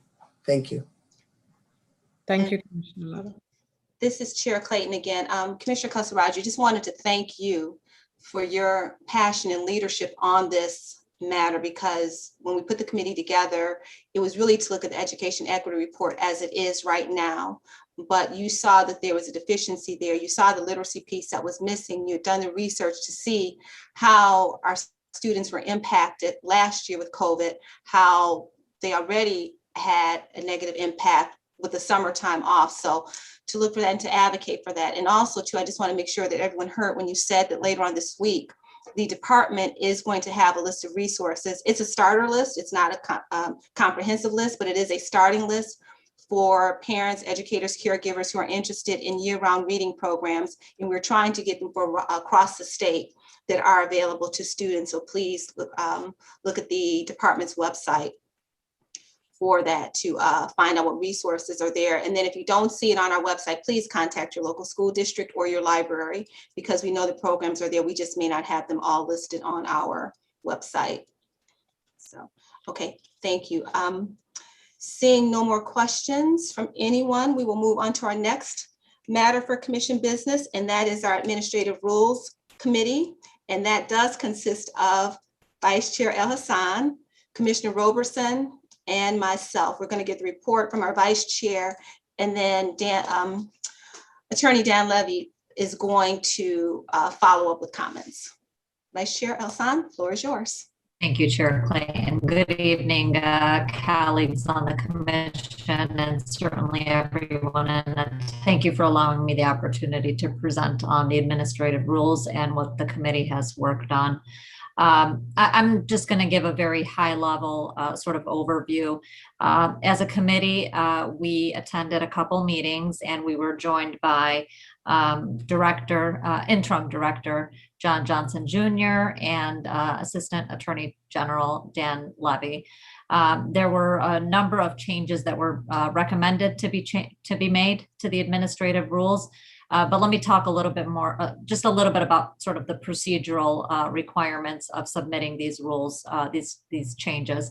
Once the commission, and if they do tonight, vote in support of the proposed changes, they will be submitted to the Michigan Office of Administrative Hearings and Rules. However, it does not stop there. When and if those rules are approved, the department will then submit them to the commission yet again, and a public hearing on those proposed rules will then be scheduled. So that's just a brief overview from a procedural standpoint. Some of the substantive changes that were made revolved a lot around the definitions that existed in the administrative rules, particularly around clarity of the complaint investigation process. Some additional changes and definitions were to specifically describe how to file documents with the department and the counting of days for determining whether the documents are in fact timely or not. I know that seems sort of redundant, but I think it was a significant point to lift up.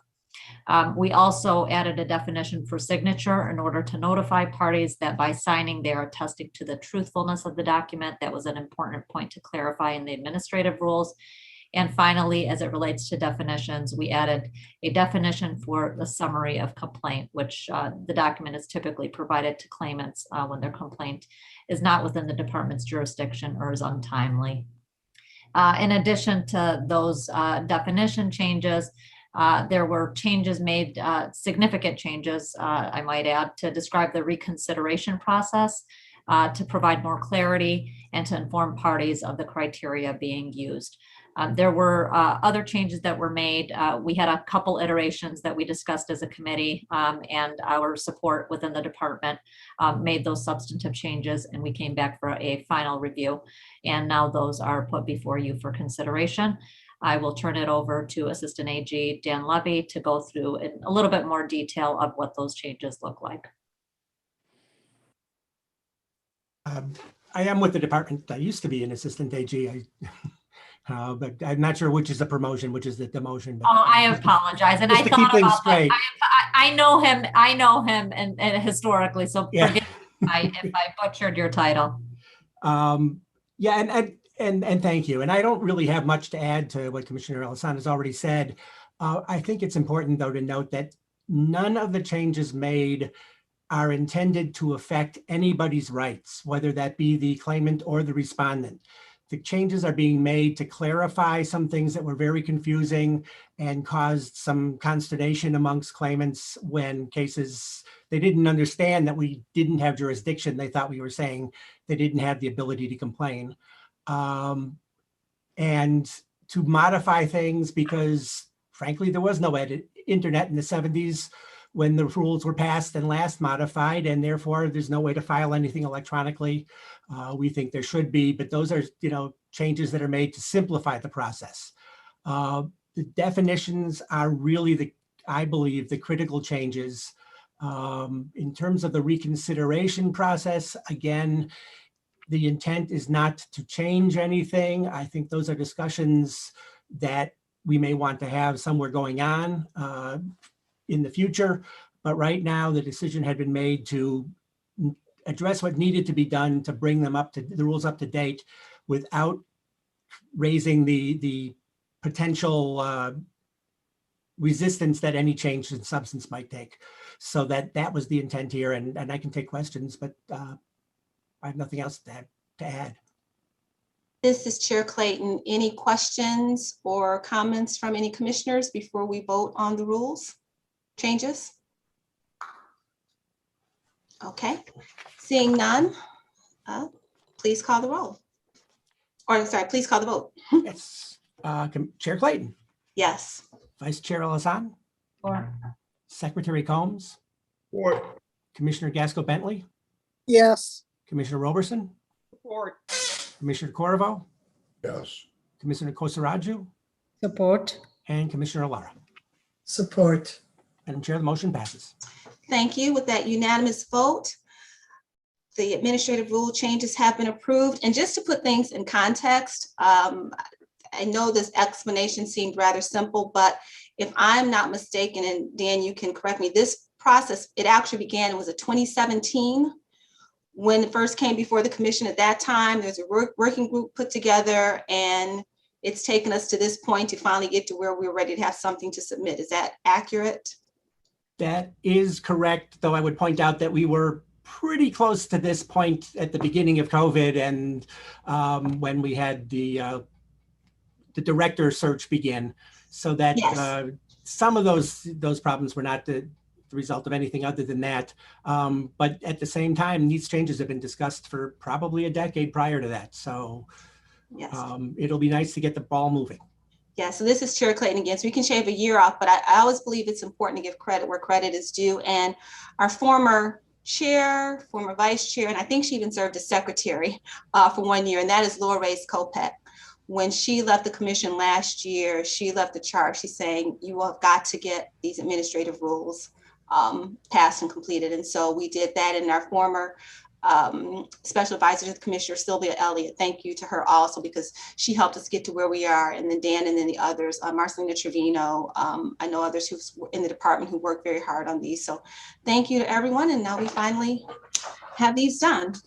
And I hope to be back at the next meeting with an approved set from the regulatory folk. Yes. Oh, do you want to just talk about next steps just very quickly? Yes. Okay. I can do that. We now submit the rules that you have approved to the regulatory department.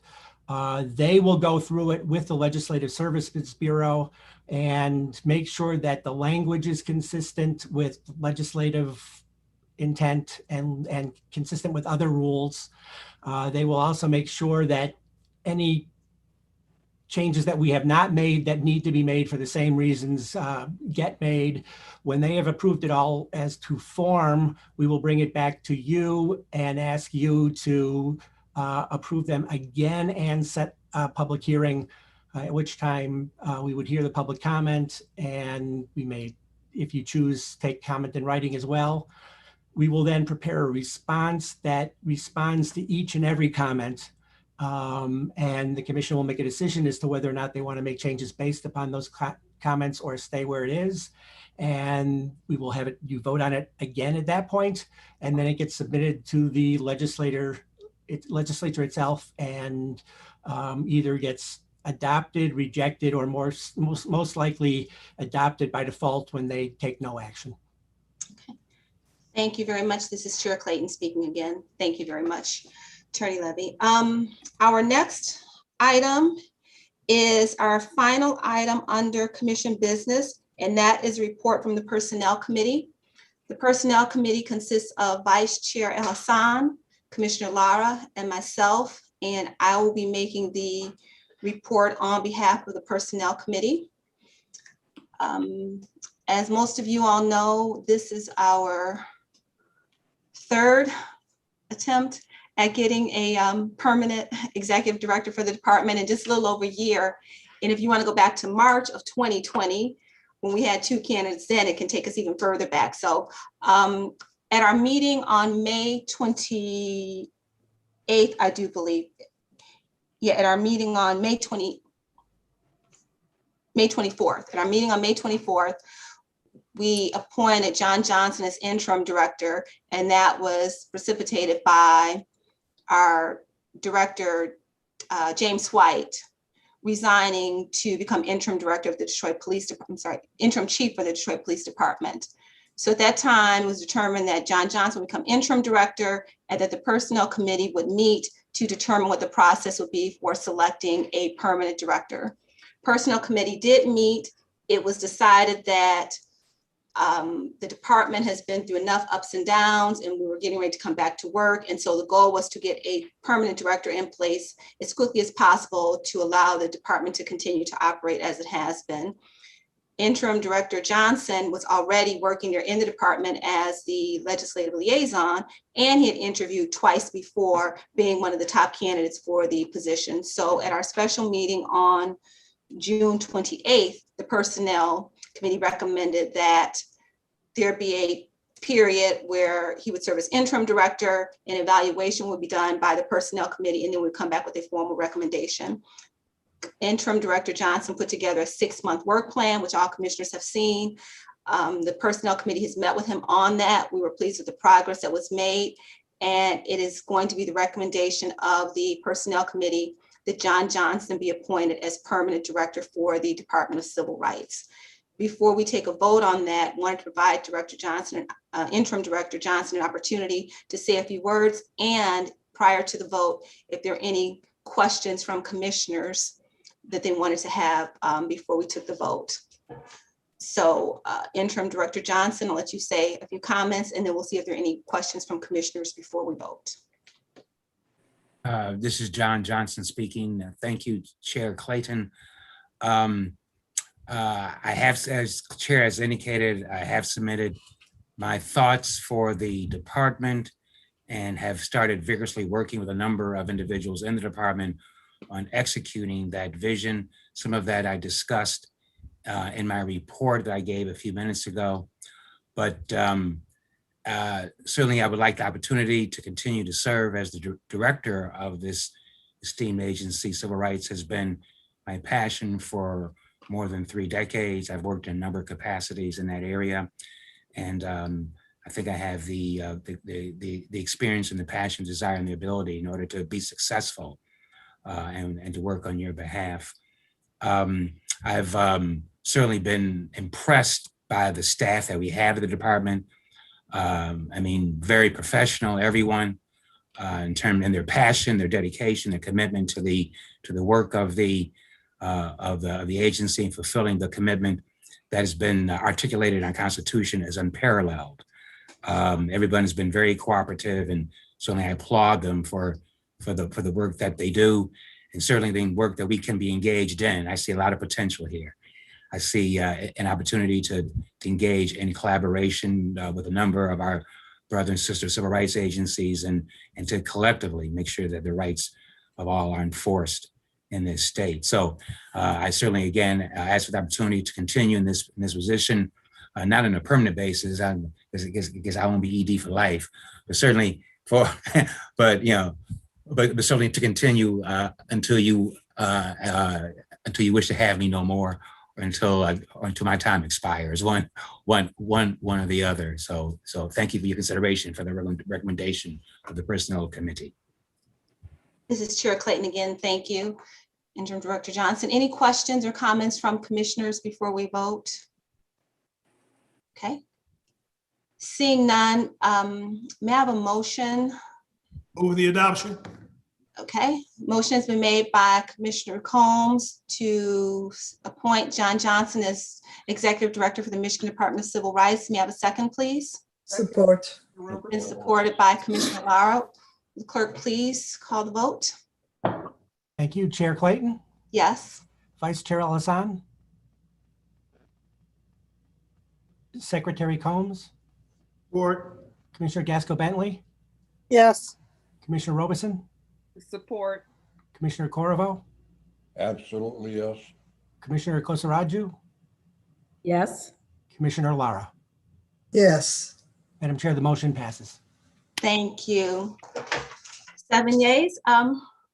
Executive Director John Johnson, Yes, congratulations. Thank you so much. John Welcome. Johnson speaking. Thank you so much. John Johnson speaking. Thank you so much, commissioners, for the demonstration of faith and confidence you placed in me. I promise not to let you down.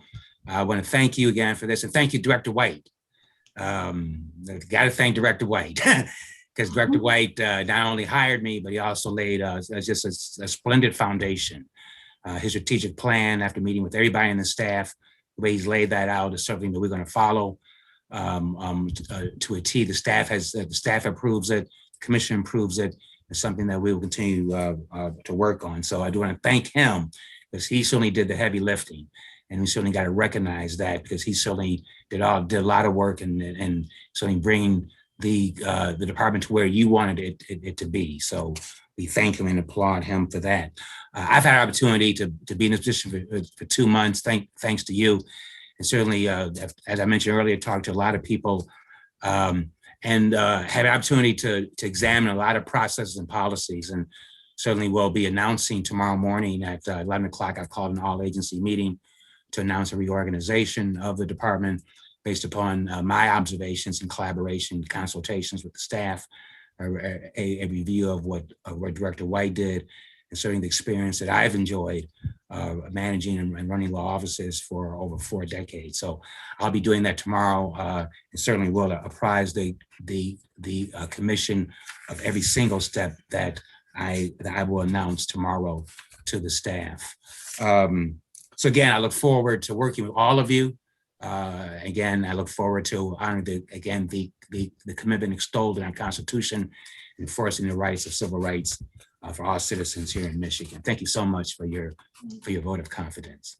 And this is Chair Clayton again speaking, and Director Johnson, you and I have had this conversation, and I've said this to you before, that a delay is not a denial. And when you're passionate about something, when you're committed to something, when you're willing to do something or to be a part of something, it may not be in the role that you desire, but when you're committed and you're passionate about it and you take a role to be a part of that, things always work out as they should. So congratulations on being our executive director. Thank you for the work you've done, and we look forward to the work that you're going to do.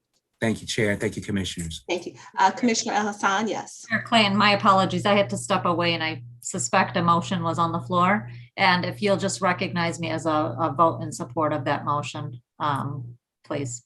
Thank you. So this is Chair Clayton. If it will be noted that Commissioner Alassane is an affirmative vote, and Director Johnson, you are the first person who's gotten, actually, since we've been going through this process, a unanimous vote. So congratulations. That's why I wanted to make sure. Thank you. I wasn't going to say anything, but thank you. But yeah, so you're the first to get a unanimous vote. So congratulations on that as well. It's an honor. John Johnson speaking, quite an honor, believe me, from this esteemed body. I've been here, done this, so I know how that goes. So thank you. Thank you. Okay, this is Chair Clayton again. Our next item is new business. I do not believe we have any business under new business unless any commissioners do. Okay, seeing none, our next agenda item are commissioner closing comments. Do we have any closing comments from any of our commissioners? Okay, seeing none. Last agenda item is adjournment. Our next meeting will convene on Monday, September 27th, 2021. And that will be at a time, venue, and means to be determined. I'm thinking we probably are going to be in person someplace in September for our September meeting. That will be the 1 year of our release of our education equity report. At that time, we will be reporting on the status of some of the recommendations that were made. There's been a key group led by Alfredo Hernandez, who has been meeting since November on our recommendations. Several commissioners have participated in that, so look forward to doing the report out on that and then talking about the next steps that Commissioner Kasaraju spoke about. May I have a motion to adjourn this meeting? So moved. Motion has been made by Commissioner Combs. Is there a second? Second. Zeno. Second by Vice Chair Hassan. So all in favor, say aye. Aye. Okay, motion carries unanimously and the meeting of the Michigan Civil Rights Commission is adjourned at 6:57 p.m. Everyone enjoy the rest of your summer and we will see you in September. Thank you. Thank you. Thank you, Madam Chair. Job well done again. Thank you. Okay, see everyone later. Director Johnson, you're still smiling.